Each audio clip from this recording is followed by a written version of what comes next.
Buenos días para todos. Nuestro grupo está conformado por Angélica López, María Roca, Karen y quien les habla, Dayana Jiménez. A nuestro grupo le correspondió hablar sobre la agresión. Para iniciar vamos a dar una pequeña definición de qué es la agresión. Nos dice que la agresión es cualquier forma de conducta que va dirigida a perjudicar o dañar a otro ser vivo que está motivado a dictar cualquier trato. Esto implica una amplia variedad de comportamientos. La agresión tiene dos dimensiones. La primera es la agresión afectiva, la cual hace referencia cuando uno le hace daño a una persona, y esta se caracteriza por ser no premeditada y por ser impulsiva. La segunda dimensión es la agresión instrumental, y esta hace referencia que utiliza la agresión como un medio para poder llegar a un objetivo o a una meta que nosotros tengamos, y esta se caracteriza por ser deliberada y por ser racional. Por otro lado, tenemos lo que es el origen de la agresión, que respecto a las demás teorías del impulso, la psicología social llegaba a la conclusión de que compartía con ellos, ya que tenían el interés de estudiar los instigadores motivacionales de la conducta. Sin embargo, no compartían, no estaban muy de acuerdo con la teoría clásica, ya que esas se encargaban o decían prácticamente que la agresión era una reacción de estímulos externos que tenía el individuo. Por otra parte, tenemos lo que es la perspectiva biológica, que la teoría social, la psicología social se fundamentaba en ella, ya que tenía un papel muy clave en lo que es la confluencia de los factores sociales y de lo biológico, y que asimismo era el desarrollo de la persona en la agresión. Bueno, la transmisión social de la violencia habla del aprendizaje social y del papel de la cultura. Por la parte del aprendizaje social dice que uno adquiere o se mantiene las conductas agresivas según el aprendizaje social o en el medio en que estemos, y también dice que lo que hacemos es organizar las formas en cómo vamos a obtener el aprendizaje. Por parte del papel de la cultura, dice que lo que hace es regular las conductas según en el medio en que estemos o las relaciones sociales que estemos manteniendo. Seguidamente tenemos la teoría del aprendizaje social, que su principal exponente fue Bandura. Él realizó una serie de experimentos o estudios en el que constaba que la conducta se aprendía al observar el comportamiento de una persona o un individuo.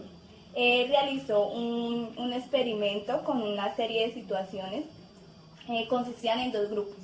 El primer grupo había una cantidad específica de niños, y estos niños observaban cómo un adulto golpeaba o tenía una agresión con un muñeco inflable. El segundo grupo, asimismo, tenía una cantidad de niños específicos, observaban lo contrario. Observaban que el adulto no tenía una agresión con el muñeco inflable. Al contrario, tenían como un comportamiento agradable con él. Después de hacer ese experimento Bandura, los niños realizaron un juego. Entonces, ahí se pudo observar cómo el primer grupo de niños tenía un comportamiento y la conducta era muy agresiva con los demás niños que estaban jugando. El segundo grupo era totalmente lo contrario. Su comportamiento era agradable y no era agresivo con los demás niños. Lo cual comprobó Bandura que el modelo sería más imitador. ¿Qué quiere decir con imitador? Que por medio de que el niño observa, él va aprendiendo, ya sea por una simpatía por situaciones buenas o ya sea por un alto estatus de la sociedad. A continuación vamos a explicar los antecedentes de la agresión y los mecanismos que se encuentran implicados en este. Entre ellos tenemos la frustración y la agresión. Acá nos dicen que se le llama a cualquier estímulo o acontecimiento que bloquea la consecuencia de una meta. Es decir, esto provoca que haya frustración, y al haber la frustración hace que haya una conducta inevitable sobre que la agresión. Esto permite que, obviamente, la persona tome esa conducta agresiva. Tenemos ahorita un autor que es Berkowitz, que nos decía y nos propone dos mecanismos. Uno, que es el mecanismo de la activación, y dos, que es el efecto negativo. El primero, que es la activación, donde decía que hay una conducta agresiva que es inevitable, pero que lo que aporta es la energía que hace que la persona realice las acciones que tiene cada persona, que son inevitables. En el efecto negativo es el mecanismo que va más directo a la frustración y que permite que haya manifestaciones expresivo-motoras, o sea, donde ya puede ocasionar una pelea con otra persona. Bueno, estímulos ambientales como antecedentes de la agresión encontramos 4 estímulos. El primer estímulo es el dolor, cuando sentimos algún fuerte dolor en alguna parte de nuestro cuerpo. El siguiente estímulo es el ruido, cuando hace demasiado ruido, lo que hace estos 2 estímulos es irritar a la persona y favorece a la agresión. El tercer estímulo sería el hacinamiento, cuando hay muchas personas en un mismo lugar. Y por cuarto estímulo tenemos la temperatura, cuando hace altas temperaturas, mucha calor. Entonces, los 4 estímulos que mencioné anteriormente lo que hacen es favorecer a la agresión. Por eso es que la persona en cualquier momento, dependiendo si hay alguno de esos 4 estímulos, como son el dolor, el ruido, el hacinamiento, la temperatura, puede volverse agresivo. Luego tenemos la agresión en el contexto interpersonal. Entonces está el ataque interpersonal. En el documento nos hablan de que el ataque interpersonal no siempre desencadena de respuestas negativas o respuestas agresivas que da la persona, sino que generalmente se debe a aspectos subjetivos que tiene la persona. A continuación, las violaciones de normas. Las violaciones de normas son las que no se acatan en distintos contextos sociales. Tenemos la norma moral, que es la que se transmite de generación en generación, y estas es cuando, por ejemplo, los padres le enseñan a los hijos a saludar, a vestir bien, bueno, a distintas cosas. Entonces, si el joven, el hijo de aquí a mañana hace lo contrario, de no hablar, de hacer esas cosas, entonces está violando la norma moral. Tenemos la norma social, que es la norma que está en nuestro entorno social. Por ejemplo, la universidad, el trabajo, y también tienen unas normas, unas reglas, que es, por ejemplo, llevar el carnet, llevar su uniforme. De lo contrario, si la persona viola estas reglas, está violando la normación, la norma social. Tenemos también la norma jurídica, que es la que se rige aquí en un país. Entonces, por ejemplo, en esta norma se viola cuando se comete un delito, por ejemplo, el asesinar, el robar y pues el extorsionar, entre otras. La agresión en el contexto social, antecedentes y bases emocionales. Esto se refiere a la agresividad y violencia que ejerce una persona en cualquier ámbito social. Los antecedentes son las causas que llevan a estos comportamientos agresivos, y las bases emocionales son los sentimientos relacionados con la agresividad. Está el mobbing o acoso laboral. Esto se refiere a que cuando, por ejemplo, el jefe le recarga mucho trabajo al empleado, lo hace madrugar de mucho, o sea, le pone horas extras. Bueno, mejor dicho, en este caso se está abusando laboralmente de esta persona. Tenemos el acoso escolar, que también es un acoso que se da más que todo en los colegios, donde el niño entre compañeros se burlan de otro niño por su apariencia física, por lo intelectual, por distintas razones atacan a aquel niño. Entonces él opta por tener unos comportamientos agresivos con los demás o sencillamente aislarse de los demás. También está la exclusión social, que eso se da en el entorno, que es donde las personas, por ejemplo, en un equipo de fútbol, el técnico excluye siempre a un niño, lo deja aparte, entonces este niño se va a sentir rechazado, se va a sentir mal, entonces comienza a tener también comportamientos agresivos con los demás compañeros, o incluso a tener venganza con los demás, con el técnico. Entonces, generalizando todo esto, la institución llega a las instituciones que aceptan estas cosas y que no se dan cuenta de esto o que sencillamente ocultan esto, llega a la conclusión de que ellas están conformes con estas malas actitudes de estas personas. Relaciones grupales y agresión, conflictos intergrupal versus agresión. En el conflicto, la diferencia que hay es que en el conflicto se pueden presentar conflictos en el mismo grupo o un grupo contra otro grupo, pero pues aquí no existe, todavía no está la agresión. En la agresión intergrupal, ahí sí ya se presenta la agresión en el mismo grupo, como por ejemplo la agresión verbal o física entre el mismo grupo o un grupo contra otro grupo. También dice que hay dos influencias de agresión, que son la lucha por el poder, que esto es decir que aquí se presenta una agresión en un mismo grupo por obtener el liderazgo, por ser el líder y tener reglas y pues mandar a los demás.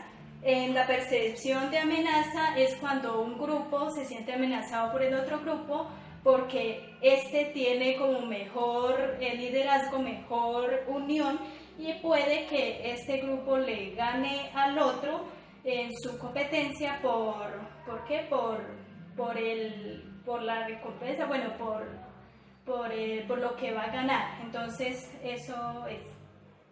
Hay tres teorías aplicadas al estudio de la agresión intergrupal. La primera es la teoría del conflicto realista de Cherif. Cherif se refiere a las relaciones competitivas de tipo suma cero. Por ejemplo, un ciclista está en una competencia con otros grupos, ¿no es cierto? Entonces, en este caso, este ciclista se va a sentir, digamos, mal si pierde. Si pierde aquella competencia, se va a sentir frustrado con esto y va a querer agredir al otro equipo, pues al otro competente. La teoría de la identidad social y la teoría de la categorización. Aquí en este caso hay, como lo dice la categorización, hay varios grupos, ya sea grupo de fútbol, grupo de alcohólicos anónimos, bueno, como tal. Entonces, en estos grupos, en cuanto a la identidad social, por ejemplo, una persona se va a refugiarse, sí, al grupo de alcohólicos anónimos. Entonces allí, en este grupo, él se va a sentir respaldado, se va a sentir importante, se va a sentir se va a sentir bien y el cual le va a subir el autoestima a esta persona. También está la teoría de la comparación social, que es donde se compara, por ejemplo, un país que tiene, su gobierno tiene oprimidos a los habitantes del país, comparación con otros que tienen su libertad y que tienen sus derechos a ser libres y todo. Entonces, aquí hay una comparación social según la teoría de Festinger.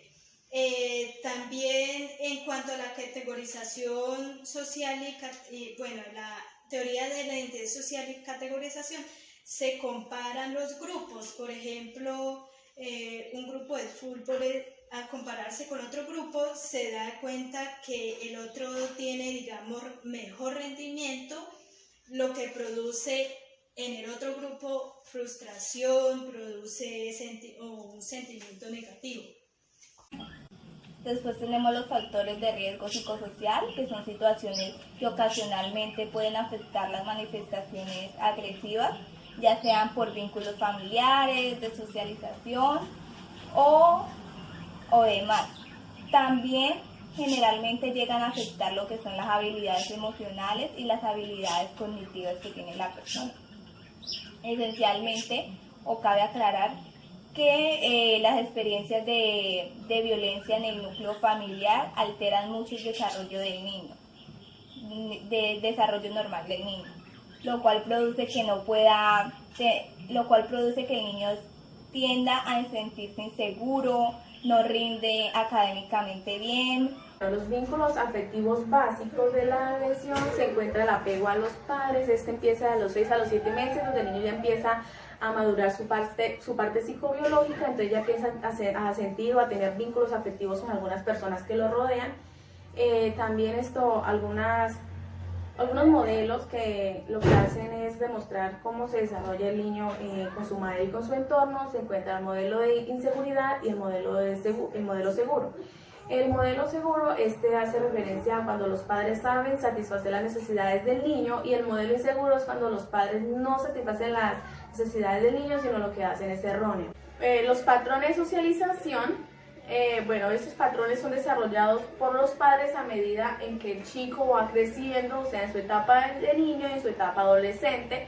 Los padres son una gran influencia, un gran efecto cuando el chico llegue a la edad adulta.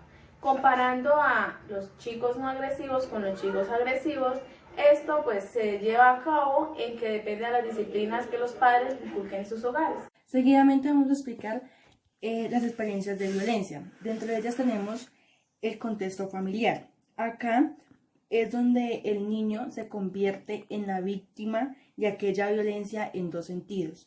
Primero, que altera el desarrollo emocional y psicosocial de este pequeño. Segundo, restando la capacidad de los padres para satisfacer sus necesidades de cuidado, apoyo, que son incomparables para el desarrollo de aquel niño. Acá es donde viene el niño con la problemática cuando llega a sus aulas de clase y pues pelea con sus otros compañeros.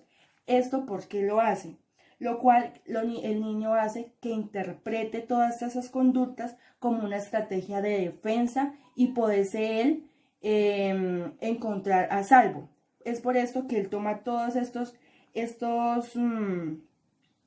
estrategias como forma de protegerse a futuros maltratos que él puede de pronto estar visualizando y cree que son para él. Otra de las experiencias que tenemos es las experiencias de violencia asociadas con el contexto. Primero, factores de riesgo, y segundo, vinculación a grupos terroristas. Acá hablamos de que se entiende que las organizaciones terroristas o los grupos se caracterizan por utilizar la violencia. Esto permite que sientan temor o presión a cualquier circunstancia. Tenemos dos, uno que es el factor de riesgo y la otra que son las condiciones sociales. En la primera, de los factores, decimos que es aquí donde se evidencia que el individuo ha sufrido algún problema y que ha sido también por falta de apoyo familiar o tiene historias de conflictos. En las condiciones sociales es donde podemos ya evidenciar que aquella persona tiene traumas como consecuencia de que ha vivido alguno de estos tipos de violencia, lo que permite que ellos puedan expresar aquellos sentimientos de injusticia o de privación. Bueno, y esto sería todo nuestro tema. Muchísimas gracias por su atención.